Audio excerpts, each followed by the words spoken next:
A comienzos del siglo XIX, en una Europa sacudida por guerras, revoluciones y un cristianismo institucional cada vez más rígido, un pequeño grupo de creyentes en Dublín, Irlanda, que se separa de la iglesia anglicana, decidió volver a las raíces, sin templos, sin jerarquías, sin liturgias impuestas, solo la Biblia, la oración y la comunión entre los hermanos. Así nacen los Hermanos Libres, un movimiento cristiano que no buscó crear otra denominación, sino recuperar la sencillez y la pureza de la iglesia del Nuevo Testamento. ¿Quiénes eran? ¿Qué creían? ¿Por qué su historia está ligada a figuras como la de John Nelson Darby? ¿Y por qué muchos hermanos libres actuales ni siquiera lo reconocen como uno de sus fundadores? En este video vamos a explorar los orígenes, principios y tensiones de uno de los movimientos protestantes más peculiares del mundo anglosajón del siglo XIX.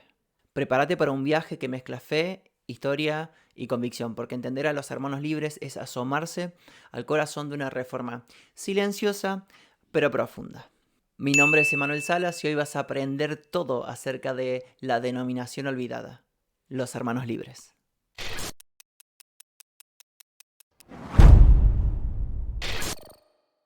Pero ¿quiénes son los hermanos libres? Los hermanos libres constituyen un movimiento protestante, como dije recién, que surgió en Irlanda a comienzos del siglo XIX. En un contexto de insatisfacción con la creciente institucionalización y ritualismo de la iglesia anglicana. Recordemos que la iglesia anglicana es una de las iglesias que surgen con la reforma protestante, desprendiéndose de la iglesia católica del momento. Y si estuviste atento a mis videos, vas a entender que la iglesia anglicana es la más cuestionada de los movimientos reformistas, porque su surgimiento no fue por diferencias doctrinales con la iglesia de Roma, sino solo porque el rey Enrique VIII se quería separar de su esposa. Este inicio con tintes políticos se va a llevar a lo largo de los años y va a evidenciar que si bien la Iglesia de Inglaterra se desprende de Roma, no lo hizo de su liderazgo piramidal, de su liturgia ni de la creencia en que la Iglesia y el Estado debían trabajar unidas, según ellos. Recordemos que la Iglesia anglicana tuvo siempre un líder, que es el rey o reina de Inglaterra del momento, y en ese sentido es estatista ya que implica una sujeción directa al poder. Pero hacia la década de 1820, pequeños grupos de creyentes, muchos excomulgados de la iglesia anglicana por no sujetarse al clérigo establecido, comenzaron a reunirse en hogares para la lectura de las escrituras, la oración y la partición del pan, sin la mediación del clero ordenado ni de liturgias formales.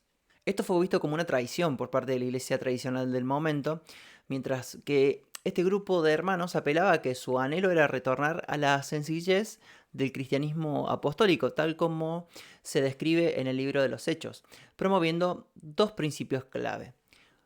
Uno, la autonomía plena de cada asamblea local y dos, el sacerdocio universal de todos los creyentes.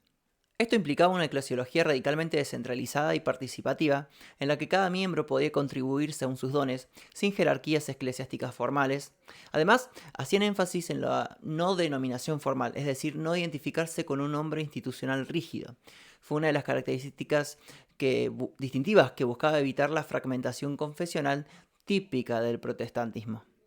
Esta búsqueda de pureza doctrinal y simplicidad estructural fue tanto su fortaleza como una fuente de tensiones internas, que más adelante darían lugar a diversas divisiones dentro del movimiento, que terminaría con el desprendimiento de una pequeña porción de los miembros originales en un movimiento cerrado con características tremendamente sectarias que ya vamos a estudiar luego.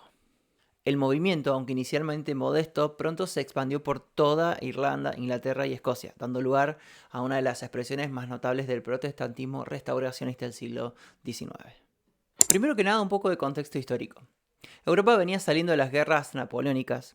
La iglesia anglicana en Irlanda y el Reino Unido era la iglesia oficial, pero mostraba claras señales de formalismo, acomodamiento y escasa vida espiritual en muchos sectores. En paralelo, el despertar espiritual del siglo XVIII, con figuras como Wesley y Whitefield, ya había dejado un hambre de devoción más auténtica. Era una época en que muchas almas piadosas, entre ellos estudiantes, clérigos y laicos, comenzaron a cuestionar la estructura eclesiástica dominante, preguntándose si verdaderamente reflejaba el modelo de la iglesia primitiva. Entre 1825 y 1827, uno de los primeros grupos surge en Dublín, Irlanda, donde varios creyentes comenzaron a reunirse de manera informal en casas privadas, sin pastores ordenados ni liturgia establecida. Estos primeros creyentes incluían a Edward Cronin, un médico católico convertido, John Gifford Bellet, un estudiante de Derecho y luego un teólogo destacado, Francis Hutchinson, un abogado reconocido, y Anthony Norris Groves, que era un dentista y misionero pionero. La idea de estos hombres era reunirse para el estudio bíblico, la oración y la comunión sin los moldes denominacionales. Es decir, querían tomar al pie de la letra principios como donde 2 o 3 se reúnen en mi nombre, allí estoy yo en medio de ellos. Mateo 18:20. Rechazaban la idea de un clero separado y comenzaron a practicar lo que luego se llamaría el sacerdocio universal de los creyentes, donde todos pueden participar activamente en la reunión según la guía del Espíritu Santo. Estos primeros hermanos no se proponen fundar una nueva denominación, de hecho, aborrecían esta idea. Su meta era más radical, recuperar la iglesia como era al principio, como aparece en Hechos. No querían mejorar el anglicanismo, sino abandonarlo por completo. John Nelson Darby, hermano de la iglesia, dijo: la iglesia visible ha fracasado como testigo de Dios en la tierra. Estos hermanos tenían en común sus ideales que eran profundamente diferentes a la iglesia anglicana. Repasemos uno por uno. Fraternidad y centralidad de la Biblia. Las asambleas de los hermanos se distinguían por el espíritu fraterno entre sus miembros y el estudio minucioso y literal de las escrituras. La Biblia es la única regla de fe y práctica, solían decir. Conversión personal. Enfatizan la necesidad vital del nuevo nacimiento de Juan 3:3. Entendido como una conversión genuina y consciente. Este renacer marca el comienzo de la vida cristiana auténtica, contrario a la pertenencia colectiva del cristianismo que la iglesia anglicana señalaba y predicaba en ese momento. En términos filosóficos y jugando con el término de Simone de Beauvoir, no se nace cristiano, llega uno a serlo. Pensarían los hermanos libres de ese momento. Sacerdocio universal de los creyentes. Rechazaban la existencia de un clero profesional. En su lugar, creen que todos los creyentes tienen acceso directo a Dios y que el Espíritu Santo distribuye dones según su voluntad, incluyendo los ministeriales. La dirección espiritual recaía en una pluralidad de ancianos, reconocidos por la congregación, y no por ordenación formal. El proceso de reconocimiento del ancianato era de abajo hacia arriba, en contraposición con la iglesia anglicana, cuyas decisiones eran tomadas desde el clero hacia los congregantes. Cada asamblea local era completamente autónoma, guiada por un consejo de ancianos. No existía una estructura central o jerárquica que imponga autoridad sobre las congregaciones. Bautismo de creyentes. Practican el bautismo por inmersión exclusivamente para quienes han hecho una profesión de fe personal. Rechazaban el bautismo infantil por considerarlo carente de base bíblica. Recordemos que para la iglesia anglicana el bautismo infantil es parte esencial de sus ordenanzas. La mesa del Señor o la Santa Cena o la Cena del Señor, que ellos celebran como una ordenanza instituida por Cristo. Tiene un carácter simbólico y no sacramental, es el momento central del culto dominical y marcado por la adoración espontánea, la oración, el canto y la reflexión en comunidad, en contraposición a la iglesia anglicana, que celebraba un rito de misa estructurado y muy similar al católico. Culto sencillo y centrado en Cristo. El servicio dominical se desarrollaba sin liturgia formal, como decíamos recién, sin ningún programa establecido. Incluía la lectura bíblica, exhortación, oraciones libres y cantos himnales, y se evitaba el uso de instrumentos musicales. Por último, una estética sobria. Rechazan símbolos religiosos como crucifijos o imágenes, buscando que los lugares de reunión sean funcionales y sin distracciones visuales, enfocados en la enseñanza de la palabra, contrario al ritualismo grande que tenía la iglesia anglicana del momento. La llegada de John Nelson Darby. Darby era un abogado convertido en clérigo anglicano en Irlanda.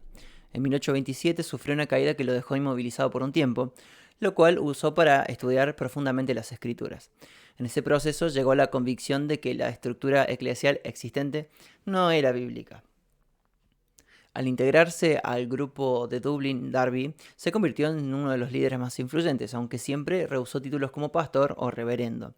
Él aportó una visión sistemática de la eclesiología y la escatología que le dio identidad y proyección al movimiento. Luego el movimiento se expande rápidamente hacia Inglaterra, especialmente en Plymouth, donde surgió una de las asambleas más importantes. De ahí deriva el nombre que luego les darían otros, los hermanos de Plymouth. pero ellos preferían llamarse simplemente los hermanos o la asamblea. En Plymouth, el movimiento tomó más fuerza, estableció un modelo organizativo básico, aunque siempre sin clero, y se convirtió en el epicentro doctrinal gracias al liderazgo de Darby. Los comienzos de los Hermanos Libres no fueron un proyecto denominacional, como dije, sino un movimiento espiritual de regreso a las raíces del cristianismo. Insisto en esto, nacieron en casas humildes, con Biblias abiertas, oración y una confianza plena en lo que ellos llamaban la guía del Espíritu Santo. Su influencia posterior se debe a esa fidelidad inicial a la palabra, a una costa de romper con todo lo establecido en pos de esa libertad que decían tener conferida en Cristo. La gran separación del movimiento de los Hermanos Libres tuvo lugar en 1848, como consecuencia de profundas diferencias doctrinales y prácticas entre dos de sus principales líderes, John Nelson Darby y Benjamin Wills Newton. Las tensiones venían gestándose desde años antes, pero se agravaron a partir de 1845, cuando Darby regresó de un extenso viaje a Suiza y encontró que Newton había ganado influencia significativa en la Asamblea de Plymouth. Las diferencias se manifestaron en múltiples frentes. Primero que nada, las doctrinas dispensacionalistas. Newton consideraba que Darby estaba promoviendo un sistema doctrinal extraño y nuevo al dispensacionalismo, que luego sería ampliamente difundido en el mundo evangélico. Darby enseñaba una distinción radical entre Israel y la Iglesia y afirmaba que la historia de la salvación se desarrollaba en dispensaciones o etapas diferenciadas por la forma en que Dios se relaciona con la humanidad. Párrafo aparte. Si quieres saber todo acerca de qué cree el dispensacionalismo, tengo un video que habla exclusivamente acerca de esto y te invito a verlo y suscribirte. Si ya viste un par de videos míos, formalicemos la relación, ¿no? Podrías suscribirte. Origen de la iglesia. Para Darby, la iglesia comenzó en Pentecostés y debía mantenerse distinta de Israel. Newton, por el contrario, veía los orígenes de la iglesia desde la llamada de Abraham, subrayando una continuidad entre ambos pueblos. Luego, la membresía en la iglesia. Darby sostenía que el concepto de miembro de una iglesia no se encuentra en la Biblia y afirmaba que los creyentes son simplemente miembros del cuerpo de Cristo y rechazaba las estructuras eclesiásticas visibles. Además, hacía una distinción rigurosa entre la cristiandad profesante y la iglesia verdadera. Otro punto era la humanidad de Cristo. Darby acusó a Newton de herejía cristológica, alegando que su enseñanza sobre la humanidad de Cristo era defectuosa. Aunque Newton se retractó de algunas de sus afirmaciones, el conflicto doctrinal ya había dejado cicatrices profundas. Luego el liderazgo y control local. Darby cuestionó el liderazgo de Newton como anciano en Plymouth y criticó su libro sobre la tribulación. Consideraba que Newton estaba ejerciendo una influencia desmedida en la asamblea, algo contrario al modelo de autoridad colectiva defendido por los primeros hermanos. Luego la recepción de miembros y disciplina. El punto de quiebre se produjo en 1848 cuando la asamblea de Bethesda en Bristol, que era donde George Mueller era figura destacada, aceptó a un miembro procedente de la capilla de Newton, Ebrington Street. Aunque Bethesda investigó cuidadosamente al individuo y defendió su decisión, Darby no aceptó la explicación y emitió una circular el 26 de agosto de 1848 en la que rompía la comunión con Bethesda y con cualquier asamblea que recibiera miembros de allí. Este episodio definió la naturaleza exclusivista del grupo que Darby encabezaría desde entonces. Como resultado, la gran escisión o la gran separación. La ruptura dio lugar a dos grandes ramas dentro del movimiento. Por un lado, los hermanos exclusivistas o darbistas seguían en ese momento la línea doctrinal de John Nelson Darby. Mantienen y mantuvieron una postura separatista radical, evitando todo vínculo eclesial o social con quienes no comparten su visión. Se caracterizan por cultos sencillos, sin instrumentos, alta disciplina interna y estructuras cerradas de comunión. Algunas ramas extremas, como la Plymouth Brethren Christian Church, la PBCC, llegaron a desarrollar una estructura jerárquica encabezada por un elect vassal. Actualmente es hoy en día Bruce Hales en Australia. En estos grupos, la separación del mal se extiende incluso a relaciones sociales, laborales y familiares. Aunque comúnmente se los denomina darbistas, ellos no suelen utilizar ese término para identificarse, y la cristiandad en su mayoría rechaza sus doctrinas por considerarlas sectarias completamente. En segundo lugar, los hermanos abiertos, que son los hermanos libres actuales. Ellos rechazaron la postura separatista de Darby, sostienen la autonomía de cada asamblea local sin autoridades centrales. Permiten relaciones fraternales con otros cristianos, incluyendo la cooperación en actividades evangelísticas y sociales, y son más numerosos hoy en día y están presentes en múltiples países, incluidos muchos de América Latina. Si perteneces o quizás conoces a alguien, un hermano libre, es el descendiente o desciende seguramente de esta rama. La principal diferencia, entonces, en conclusión, entre ambas ramas no fue meramente doctrinal, sino una cuestión de actitud frente al resto del cuerpo de Cristo y del mundo. Mientras que los exclusivistas vieron la pureza como resultado de una separación estricta, los hermanos abiertos buscaron mantener la comunión con los creyentes, aún con diferencias secundarias, siempre que hubiera fe genuina en Cristo. De esta manera, los hermanos libres actuales no descienden de la línea exclusivista de Darby, sino de aquellos que se oponían a su exclusivismo y defendían la libertad de cada asamblea bajo la guía del Espíritu Santo y la autoridad de las Escrituras. Acabamos de ver la historia de un hermano libre que se separó del movimiento y del cual los hermanos libres actuales desconocen o no se enorgullecen de haberlo tenido entre sus filas, ya que el movimiento fundado fue de tintes sectarios, según se afirma hasta el día de hoy por todas las congregaciones cristianas. No sucede lo mismo con George Mueller, el hermano libre más destacado de la historia sin ninguna duda. Él nace en Kroppenstadt en 1805, en Prusia, lo que hoy es la actual Alemania. De joven fue según él, mentiroso, ladrón y bebedor. Robaba dinero de su padre, se escapaba de hoteles sin pagar y llevaba una vida disoluta. Mientras estudiaba teología, irónicamente, asistía a bares y fiestas. No tenía una fe verdadera y solo buscaba un futuro eclesiástico por conveniencia económica. Recordemos en ese momento que la iglesia anglicana se podía vivir tranquilamente de eso. Había un clérigo profesional al cual él quería acceder. Pero en 1825 llega su conversión. A los 20 años fue invitado a una reunión de oración en casa, donde quedó profundamente impactado por la piedad sincera de los cristianos que estaban allí.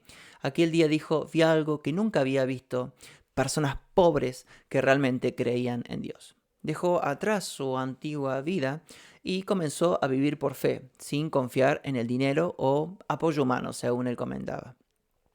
Desde 1830 se traslada a Inglaterra y se une al movimiento de los hermanos de Plymouth. Rechazó el sistema eclesiástico tradicional y nunca pidió salario por predicar. Dijo: Dios sabe cuánto necesito, Él me enviará lo justo a tiempo. En 1834 funda la Scriptural Knowledge Institution para difundir las escrituras y ayudar a huérfanos. En 1836 abre la primera casa para huérfanos con solo unas pocas libras en el bolsillo. A lo largo de su vida cuidó a más de 10.000 huérfanos, fundó 5 grandes orfanatos y distribuyó millones de tratados y Biblias, y jamás pidió dinero. Según él y sus allegados, solo oraba en secreto y los fondos llegaban. Se estima que administró más de 7 millones de dólares de la época, equivalente a más de 150 millones hoy, sin pedir ni un solo centavo. Hay una historia famosa respecto de él que cuentan los hermanos libres hasta el día de hoy. Un día no había comida, pero sentó a los niños y oró. En ese momento llegó un panadero diciendo que Dios le había inquietado de madrugada para hornear pan. Luego, un lechero cuyo carro se había roto les regaló leche. Fe práctica y oración. Llevó diarios meticulosos donde anotó más de 50.000 oraciones respondidas, muchas de ellas casi inmediatamente. Leía la Biblia entera más de 4 veces por año. La leyó más de 200 veces en su vida, entonces, si hacemos las cuentas. A los 70 años comenzó a viajar como evangelista por el mundo, visitando más de 40 países, incluyendo América del Sur, India, Rusia y China. Predicó más de 6.000 veces hasta los 87 años. Murió unos años más tarde, en 1898, a los 92 años, mientras dormía. Y más de 10.000 personas asistieron a su funeral en Bristol. El movimiento de los hermanos libres ha experimentado un crecimiento sostenido y discreto, caracterizado por su bajo perfil institucional y fuerte compromiso con el evangelismo y con las misiones. ¿Cuáles son las cifras globales? En 1967 se estimaba que había unos 285.000 miembros a nivel mundial. Para 2020, según datos de la IBCM o International Brethren Conference of Mission, el número de adherentes había crecido a 2.7 millones de miembros distribuidos en 157 países diferentes. Aunque estas cifras pueden variar según la fuente, reflejan una expansión significativa en regiones de Asia, África y sobre todo América Latina, donde el movimiento ha encontrado terreno fértil por su modelo simple, bíblico y comunitario. En Argentina, que es de donde yo soy, son conocidos como Hermanos Libres y existen actualmente más de 200 congregaciones activas distribuidas en todas las provincias del país. Su llegada se remonta a 1882 en el marco de la fuerte inversión británica en los ferrocarriles argentinos de la época. Muchos de los primeros misioneros eran técnicos, ingenieros o empleados británicos del sistema ferroviario, quienes aprovecharon su presencia en el país para compartir el evangelio y fundar asambleas. Se establecieron con más fuerza en zonas con fuerte presencia británica, como Buenos Aires, Santa Fe, Córdoba, Mendoza y parte del litoral. El crecimiento de los Hermanos Libres en Argentina responde a un modelo misional sin estructuras visibles, donde la vida congregacional es sencilla, el estudio de la Biblia es sistemático y el evangelismo directo han permitido una expansión sostenida y duradera. Su presencia suele ser reconocida dentro del ámbito evangélico por su seriedad doctrinal y un estilo sobrio.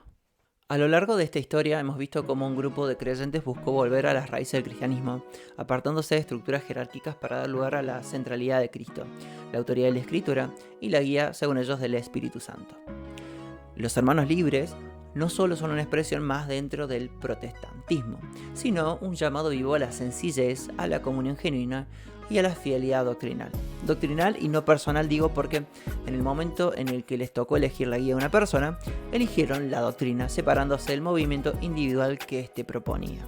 Hoy, aunque su presencia sea mucho más discreta que otros movimientos, sus huellas siguen firmes en muchas partes del mundo, incluyendo América Latina, con comunidades que se reúnen en humildad, sin espectáculo, intentando perseverar en la enseñanza apostólica del Libro de los Hechos.